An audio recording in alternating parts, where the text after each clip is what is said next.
हम कापते सुतलन रानी सटा के ठंडी से बानी हम कापते सुतलन रानी सटा के ठंडी से बानी हम कापते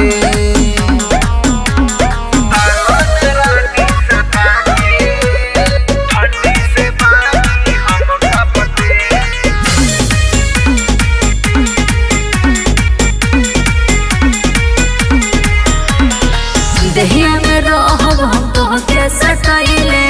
सजिया पर चलो न रानी हो पहिले का ए जी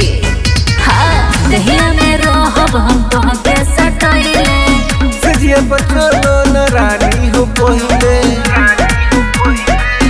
मजा मिलत रही बैलून चपते सुतलन रानी सटा के ठंडी से बानी हम कापते सुतलन रानी सटा के ठंडी से बानी हम कापते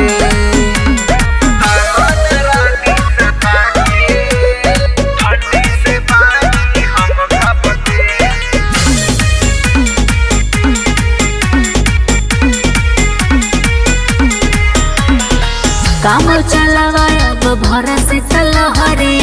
तोहर जवानी हो कबो नहीं कोहरी हे जी आई ना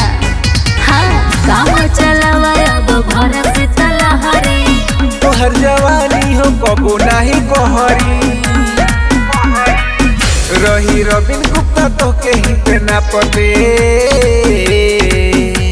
सुतलन रानी सटा के ठंडी से बानी हम कापते